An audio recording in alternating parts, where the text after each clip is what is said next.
Hi, my name is Bob Marzano from Marzano Research. This video is on how do you define an instructional strategy, and it's to be used within our program on teacher as researcher.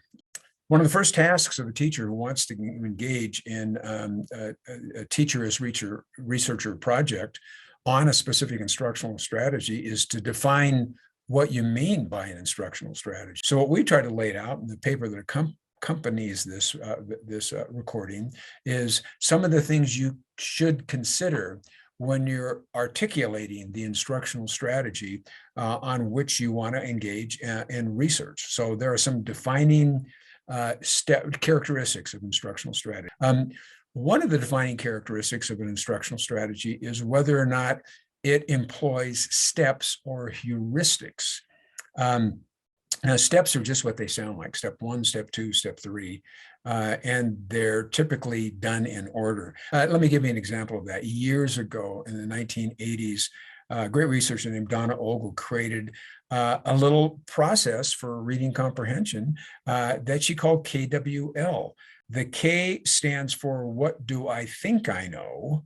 The W is what do I want to know, and the L stands for what have I learned. Those three questions are meant to be answered in order. Heuristics are kind of like steps, but they don't necessarily have to be done in order. Let's use the example of reading a bar graph. Now, if you're a math teacher and you're teaching this to your third to fourth grade students, you might actually talk about, well, here's how you do it. Here's what the mind goes through when you read a bar graph. And one of the things the mind does is you have to do when you're, first, encountering a bar graph is to identify the vertical axis. And what does that measure? And then the next is, what's the horizontal axis measure? And then it's, well, now let's look at the bars themselves and identify what categories do they represent. Now, there's no strict order to that, so that'd be more of a heuristic approach. That's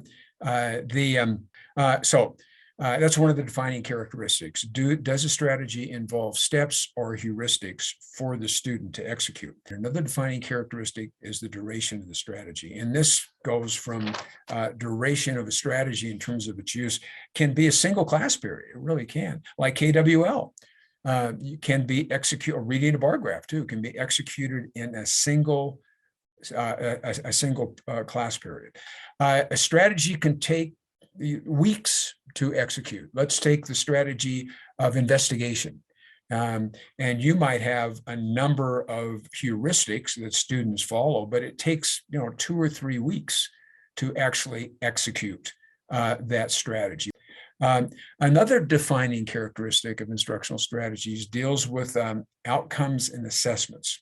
And we put these together because they're so closely linked.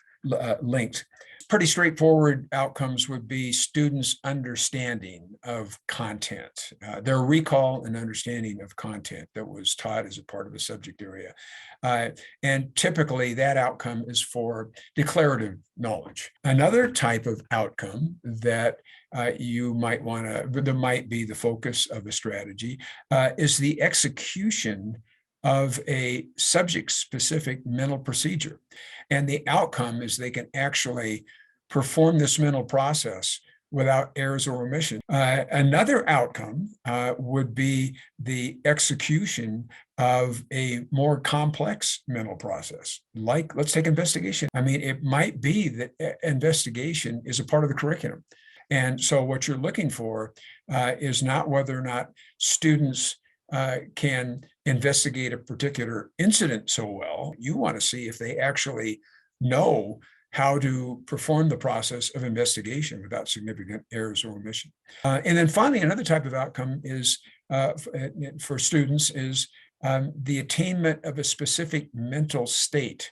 And for example, it's not mysterious, the mental state. It'd be things like students feel comfortable in a classroom, they feel welcome in a classroom, they feel safe in a classroom, they feel confident about their ability to do something. Those are all mental states. And there are strategies that have been developed over the years that the goal of those strategies is to, accomplish these mental states. So obviously, at the beginning of the year, teachers will employ many strategies to make students feel welcome, and to make them have a sense of self-esteem, in the classroom, and that they're respected, and that they understand what's expected of them. Defining characteristics, are you teaching students steps or heuristics? What's the duration of the strategy? What's the outcome of the strategy? And what's the assessment that goes along with that? One of the things that you'll find in the paper that accompanies this is we recommend that teachers, they self-rate themselves in terms of how comfortable they feel with the strategy they're trying. One thing you'll find when you look at those teacher self-rating schemes is that they include another piece, and this is another characteristic, and that is the process the teacher is using to facilitate the strategy.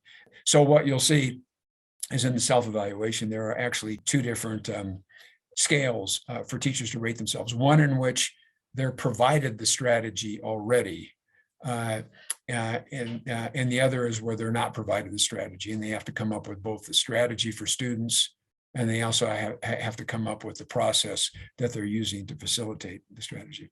So we're very excited about the Teacher as Researcher project. We really are.